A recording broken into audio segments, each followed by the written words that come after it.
चलिए ठीक है, शुरू करते हैं। हाल चाल तो बातें पूछते रहेंगे, साल भर है उसके लिए, ठीक है। तो अपना जो काम है अपन काम निपटाते हैं। हाँ जी, तो अपन यहाँ पे जो मिल रहा है वर्कशीट नंबर 2 के डिस्कशन के लिए, ठीक है। वो भी पॉलिनोमियल्स का वर्कशीट नंबर 1 हम ऑलरेडी इस पे वीडियो बना चुका हूँ मैं, और हमने शायद पूरा भी कर लिया होगा। हम लोग होशियार है ना, अपन 10th में आ गए, हमें पता है क्या करना है, ठीक है। और चैप्टर 2 से पहले तो आपने 1 कर ही लिया होगा, कोई बताने की बात ही नहीं है, तो ठीक है। तो 1 आपको कर लेना है, 1 कर लेना, 1 टोटली चीजें खत्म कर लेना। 1 के बाद आप 2 पे आना तो आपको बेटर अंडरस्टैंडिंग मिलेगा। और चैप्टर नंबर 2 में भी वर्कशीट नंबर 1 आप पहले कंप्लीट कर लीजिएगा, ओके। चलिए, तो हम स्टेप बाय स्टेप जैसा कि हम करते हैं, हम सारे वीडियोस में जैसे पैटर्न है, स्टेप बाय स्टेप हम इस चैप्टर के भी 5 वर्कशीट्स खत्म करने वाले हैं। हर एक वर्कशीट में लगभग 10 से 12 सवाल होंगे, उन सभी क्वेश्चंस को हम इस फॉर्मेट में लिखे हुए रहेंगे और मैं उसके सॉल्यूशंस आपको बता दिया करूंगा।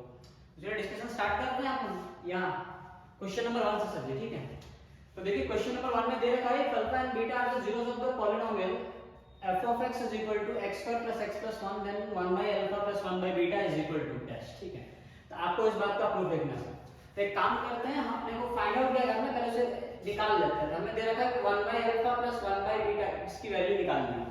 अब अगर आप लोगों को याद हो तो आपके टीचर्स ने आपको पढ़ा रखा होगा कि अल्फा प्लस बीटा यानी सम ऑफ जीरो, आपने पढ़ा होगा कि that is alpha plus beta will be equal to minus b over a and alpha into beta is equal to c over ए।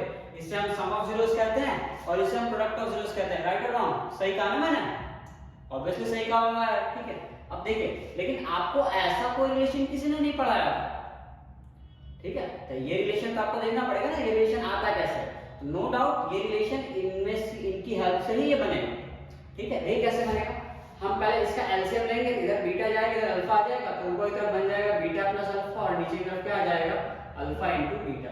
अब अगर ध्यान से देखें तो आप जानते हैं एडिशन जो है कॉम्यूटेटिव होता है, बीटा प्लस अल्फा को हम अल्फा प्लस बीटा भी लिख सकते हैं और अल्फा प्लस बीटा की जगह क्या आ जाएगा माइनस बी अपॉन में ए और नीचे अल्फा इनटू बीटा की जगह क्या आ जाएगा सी अपॉन में। तो ए से ए जो है कैंसिल आउट हो जाएगा, तो हमारे पास क्या रिलेशन आ रहा है माइनस बी ओवर सी। तो आज के बाद आप लोग हमेशा ध्यान रखें, जब भी आपको किसी पॉलिनोमियल में 1 by alpha plus 1 by beta की वैल्यू निकालनी हो, उस केस में आप डायरेक्टली माइनस बी अपॉन में सी वाला रिलेशन याद रखेंगे। ये रिलेशन कैसे डेराइव किया हमने, इनकी मदद से। इनका एलसीएम ले लीजिए, बीटा यहाँ पे आ जाएगा अल्फा यहाँ पे आ जाएगा, तो बीटा प्लस अल्फा ऊपर और नीचे अल्फा इनटू बीटा। यहाँ पे हमने रखा माइनस बी बाई ए और यहाँ पे हमने रखा सी बाई ए, तो ए से ए जो है कैंसिल आउट हो जाएगा और माइनस बी अपॉन में सी इज द करेक्ट रिजल्ट जो हमें इसके लिए रिक्वायरमेंट रहेगी। अब उस पे आप अप्लाई कर दीजिए। तो आपके सामने पॉलिनोमियल कौन सा दे रखा है sir, x square plus x plus 1। अब यहाँ पे देखिए आप a इज इक्वल टू क्या, x स्क्वायर क्या है, कौन सा नंबर है 1, तो a इज इक्वल टू 1 आ जाएगा। b तो x क्या जो नंबर होता है वो b होता है, तो x का कौन सा नंबर है 1, ठीक है। And the last one is absolute term या फिर इसे कांस्टेंट टर्म कहते हैं, इसे हम c कहेंगे, तो ये 1। अब आप इसके अकॉर्डिंग अप्लाई कर दीजिए। तो माइनस ए पे माइनस लगाइए, b की वैल्यू 1 है तो 1 लगाइए और c की वैल्यू 1 है तो 1 लगाइए, तो माइनस 1 अपॉन 1 यानी एक तरह से कितना हो गया माइनस 1। तो क्वेश्चन नंबर 1 का जो सॉल्यूशन है वो हो जाएगा माइनस 1 यानी फर्स्ट का c वाला। तो यहां पे हम लिख देते हैं फर्स्ट का c। सेकंड वाले क्वेश्चन का हम सॉल्यूशन देखेंगे। If one of the zeros of the polynomial f of x is equal to, उसमें देखिए एक जीरो होता है f of x is equal to, ठीक है। तो f of x is equal to k square plus 4 into x square plus 13x plus 4k is reciprocal of the other, then k is equal to। हाँ जी sir, ये बहुत ही बढ़िया सवाल होता है, स्पेशल कैटेगरी होती है पॉलिनोमियल्स में, ठीक है। जब एक रूट जो होता है दूसरे का रेसिप्रोकल हो, रेसिप्रोकल का मतलब समझते हैं ना, उल्टा टांग देना। जैसे अगर ये 3/2 है तो इसका आप उल्टा टांग देंगे क्या हो जाएगा 2/3 हो जाएगा, ठीक है। इसे कहते हैं अपन रेसिप्रोकल होना, उल्टा टांग दो, नंबर को पकड़ो उल्टा टांग दो उसे। जैसे अल्फा है इसका रेसिप्रोकल क्या हो जाएगा 1 बाई अल्फा, ठीक है। तो रेसिप्रोकल है एक दूसरे के। तो रेसिप्रोकल वाले केस में आप हमेशा ध्यान रखें, आपको प्रोडक्ट ऑफ रूट्स यानी अल्फा इनटू बीटा का फॉर्मूला यूज करना है, ठीक है। तो चलिए जरा इस चीज को अपन समझते हैं बेहतरीन ढंग से, ठीक है। तो सबसे पहले तो आप ये समझिए कि अल्फा इनटू बीटा मैंने यूज करने क्यों कहा। तो लेट्स से कि हमने निकाला alpha into beta is equal to क्या आ जाएगा c अपॉन में a, हमने पढ़ा हुआ है। और आप ये जानते हैं कि इसमें एक रूट जो है दूसरे का रेसिप्रोकल है। लेट्स से कि अल्फा तो अल्फा है लेकिन बीटा की जो वैल्यू है बीटा अल्फा का रेसिप्रोकल होगा, मतलब अगर अल्फा है तो दूसरा वाला रूट इसका रेसिप्रोकल होना चाहिए, मतलब अल्फा का रेसिप्रोकल क्या होगा 1 बाई अल्फा, मतलब बीटा की जगह पे क्या लिखेंगे अपन 1 बाई अल्फा। तो अल्फा को अल्फा रहने दीजिए इनटू बीटा की value 1 by alpha is equal to c upon में अभी अल्फा अल्फा को मान देगा बचा क्या यहां पे 1 अब a मल्टीप्लाई जाएगा क्रॉस मल्टीप्लाई तो इधर क्या आएगा a is equal to c mark this important relation and this one is the very much important ठीक इसलिए जब भी आपको ऐसा दिया हुआ हो कि एक रूट दूसरे का रेसिप्रोकल है इन केस ऑफ पॉलिनोमियल तो आपको याद होना चाहिए उस केस में कि a is equal to c मतलब ये जो x स्क्वायर के आगे जो कोफिशिएंट आएगा that is a square plus 4 ये वाला कोफिशिएंट इसके बराबर आ जाएगा 4 के आप इसको इक्वेट करके ही आपका आंसर आ जाएगा ठीक है तो आपको ये रिलेशन याद रखना पड़ेगा तो इसमें देखिए पॉलिनोमियल में x स्क्वायर का कोफिशिएंट कितना है उसमें सेकंड वाले क्वेश्चन में k स्क्वायर प्लस 4 ठीक है ये आपका क्वेश्चन है k square plus 4 times of x square plus 13x plus 4b okay तो यहाँ पे हम जानते हैं कि x स्क्वायर का जो कोफिशिएंट होगा क्या होगा आपका a तो a की जगह पे क्या आ रहा है यहाँ पे k स्क्वायर प्लस 4 और c की जगह पे क्या आ रहा है लास्ट टर्म 4k तो आप दोनों को इक्वेट कर दीजिए तो यहाँ से हमें मिलेगा k square plus 4 is equal to 4k अब ये 4k को आप उधर उठा के इधर फेंक दीजिए तो क्या मिला यहाँ से k square minus 4k plus 4 is equal to 0 अब यहाँ से आपको फैक्टराइजेशन आना चाहिए ये मुझे साफ साफ दिख रहा है कि ये जो है k माइनस 2 का होल स्क्वायर लिखा होगा यानी k minus 2 into k minus 2 दो बार आ जाएगा तो यहाँ से k की वैल्यू कितनी आ जाएगी k will be equal to 2 तो k की वैल्यू कितनी आ जाएगी सब 2 आ जाएगी तो क्वेश्चन नंबर सेकंड का ऑप्शन नंबर अच्छा इसमें दो ऑप्शन का इसे माइनस 2 कर लेते हैं इसको ठीक है अब मान लीजिए कि ये वाला माइनस 2 दे रखा होगा ये माइनस 2 है तो प्लस 2 वाला ऑप्शन जो है करेक्ट आ जाएगा ठीक है सर ये ऑप्शन थोड़ा मतलब मेरी गलती होगी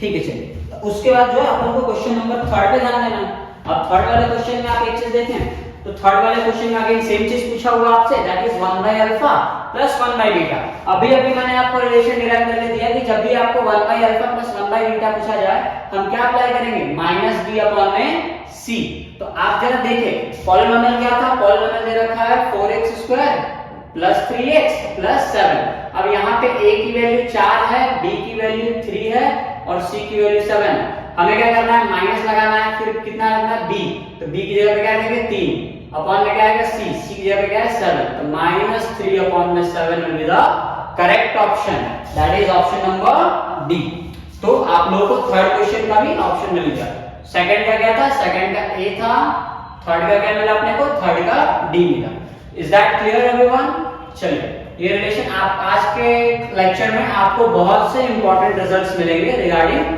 पॉलिनोमियल चैप्टर ठीक ऐसे ऐसे शॉर्टकट्स रहेंगे जिनके थ्रू आप सिर्फ देख के आंसर्स गेस कर पाओगे जैसे कि अभी आपने देख भी लिए राइट और इसके अलावा और कुछ चीजें मैं आपको बताते रहूंगा लेकिन वो थ्रू आउट देंगे ऐसे एक साथ ये सारे शॉर्टकट्स नहीं होते आप मत मुझे चैप्टर कंप्लीट करते रहोगे आपको चैप्टर के बीच में जैसे जैसे ट्रिक्स आएंगे मैं आपको बताता जाऊंगा now let's come to the fourth question here it is given that if the sum of the zeros of the polynomial f of x is equal to 2x cubed minus 3kx square plus 4x minus 5 guys यहाँ पे ये 5 लिखा हुआ है make sure कि आप इसे कुछ और ना लिख लें okay okay is 6 then the value of k is आपको बताना है कि the sum of the zeros क्या बोला है sum of the zeros of the polynomial ये जो भी दे रखा है ठीक है मसाला ठीक है तो इसका जो sum of zeros है ना वो 6 है तो हम जानते हैं in case of cubic polynomial ये क्यूबिक पॉलिनोमियल है इसे लिख लेते हैं 2x cube minus 3kx square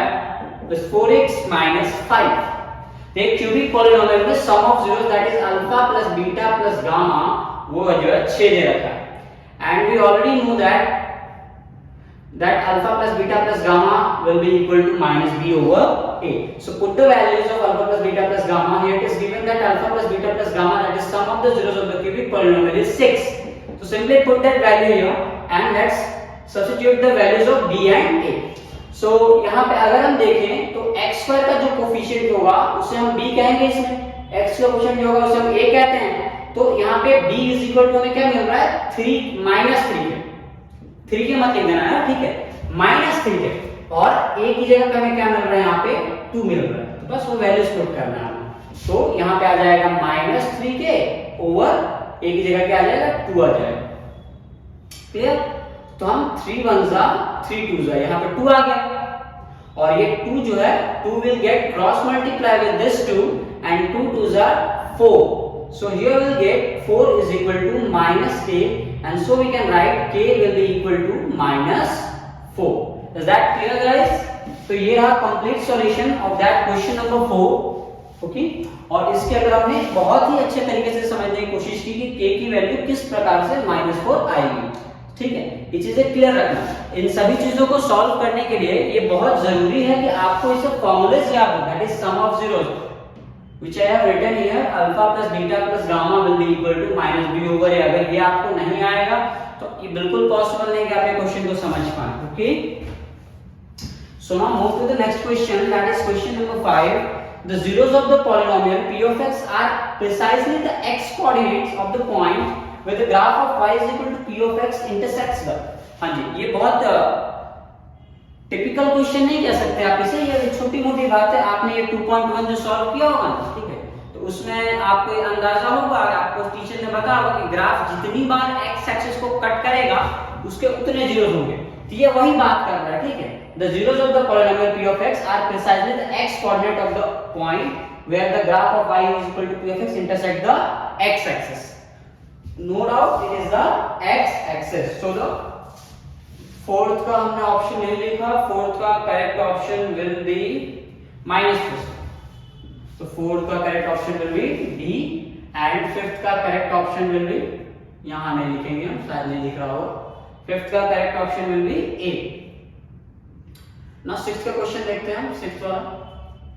तो सिक्स्थ में क्या है, सिक्स्थ वाले क्वेश्चन में हमें सेम टू सेम, हाँ एक अच्छा सवाल दे रखा है, एक पॉलिनोमियल है, ठीक है, वो पॉलिनोमियल क्या दे रखा है, that polynomial is x square minus p times of x plus a minus c and then we have to calculate the value of alpha plus 1 into beta plus 1। Okay so that the question is how we will calculate this value, so you don't need to worry, simply just simplify this equation, you need to just multiply this, ठीक है।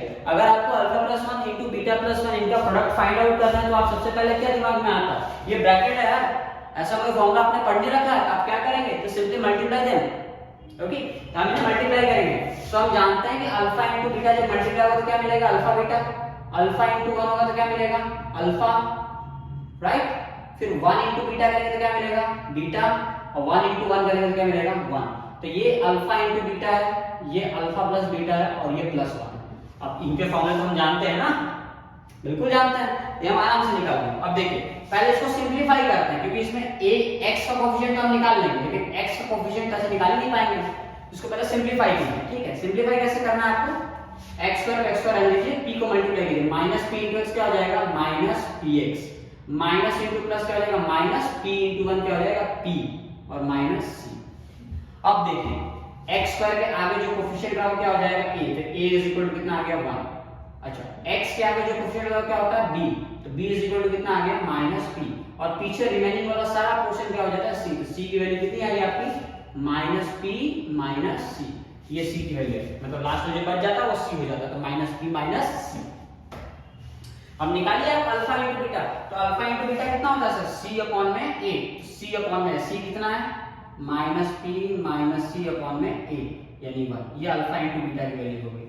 फिर alpha plus beta की value कितनी है, minus b by a, तो minus b upon में a, तो हमने कहा माइनस, और b की जगह कितना आ जाएगा, माइनस p अपॉन में a की जगह 1, तो माइनस प्लस क्या आ जाएगा, प्लस p। तो अल्फा इनटू बीटा की जगह पे हमें कौन सी वैल्यू रखनी है, ये वाली, और अल्फा प्लस बीटा की जगह कौन सी वैल्यू रखनी है, ये वाली, और 1 की जगह पे 1 आ जाएगा। तो चलिए पुट करते हैं, तो हमें सबसे पहले क्या मिला, माइनस p माइनस c, इसकी जगह पे प्लस अल्फा प्लस बीटा की जगह पे क्या मिलेगा, इसकी जगह पे मिलेगा प्लस p, और देन प्लस 1। आप देखें कि p और माइनस p कट जाएगा तो क्या मिलेगा, 1 और माइनस c, तो 1 minus c will be the correct answer, that is option number B. तो 6th का हमें b मिल गया। Now let's move to the 7th question. 7th में क्या, a quadratic polynomial can have at most, quadratic कितने जीरोस होते हैं, ऑब्वियसली 2, क्योंकि डिग्री उनकी कितनी है, 2, ये कोई बहुत बड़ा रॉकेट साइंस नहीं है, तो मैं आना चाहिए। The quadratic can have at most 2 zeros, तो सर ये 7th का ऑप्शन नंबर सी आ जाएगा। 8th क्वेश्चन भी बहुत इजी है। A cubic polynomial can have at most 3 zeros. तो क्यूबिक में 3 जीरोस होते हैं सर। अच्छा 3 तो नहीं लिख सकते अपन, अपने को तो ऑप्शन देखना पड़ेगा। तो 8th में डी ऑप्शन। 9th वाला क्वेश्चन सॉल्व करना है। 9th वाले क्वेश्चन में क्या है, which are the zeros of the following p of x is equal to x square minus 1। x square minus 1 के जीरोस क्या हैं, ठीक है, आप फैक्टराइज कर दीजिए। यहाँ पे देखिए x square minus 1 is equal to 0, तो x square is equal to क्या हो जाएगा 1, तो यहाँ से x is equal to क्या हो जाएगा plus minus 1। Clear, plus 1 and minus 1, simple है। Option number A. ये सब छोटे मोटे सवाल हैं, सब तो आपको आने चाहिए। 10th का देखिए, which are the zeros of x minus 1 x minus 2। ये एकदम बचकानी हरकत है, ठीक है, बस आपको कंफ्यूजन नहीं दिया है। आप पॉलिनोमियल ढूंढ रहे हो, अगर आप याद करो तो पॉलिनोमियल को फैक्टराइज करने पे आखिरी में दो स्टेप यही आते हैं ना। यहीं से आप x minus 1 को 0 के ऊपर पुट करेंगे। अगर यहाँ से देखो x minus 1 0 करता है, x 1 आता था, और x minus 2 को 0 के ऊपर पुट करेंगे x 2 आ जाएगा। यहाँ से कितने जीरोस मिल रहे हैं, एक 1 और एक 2, तो 1 and 2 will be the correct option, that is your question option number C। तो 10th का C हो जाएगा। 11th में देखिए, which of the following is a polynomial। हाँ जी, ये एक इंपॉर्टेंट कंसेप्ट है, इसमें आप जरा ध्यान से देखिएगा। एक कुछ भी अगर आपने लिखा हुआ एक्सप्रेशन, ठीक है, एक एक्सप्रेशन को पॉलिनोमियल का डिग्री कहते हैं, पॉलिनोमियल का क्या कहते हैं उसको, नागरिकता समझ लीजिए, मतलब पॉलिनोमियल कहलाने के लिए, ठीक है। जैसे कैसे हमारे में होता है कि इंसान कहलाने के लिए जरूरी है कि मतलब हम अपने बारे में नहीं बता रहे हैं आपको, ठीक है, वो होता है आदमी, मतलब हम बोलते हैं ना कि हाँ आदमी के 2 हाथ पैर नाक मुंह ऐसा होता है, ठीक है, उसका। तो उसी तरीके से पॉलिनोमियल होने के लिए क्या इंपॉर्टेंट है, तो जी पॉलिनोमियल होने के लिए इंपॉर्टेंट ये है, ठीक है, कि उसके जो भी वेरिएबल्स हो, वेरिएबल का पावर कभी भी इंटीजर होना चाहिए, वो फ्रैक्शन में नहीं हो सकता, ठीक है। आप उससे ध्यान रखें, जैसे वेरिएबल है तो वेरिएबल का पावर फ्रैक्शन में नहीं होना चाहिए, ठीक, ये चीजें का आप ध्यान रखें। दूसरा, वेरिएबल कभी अपॉन में नहीं होना चाहिए, जैसे x अपॉन में 3 चलेगा, लेकिन 3 अपॉन में x ये चीज नहीं चलेगा, ऐसा नहीं होना चाहिए।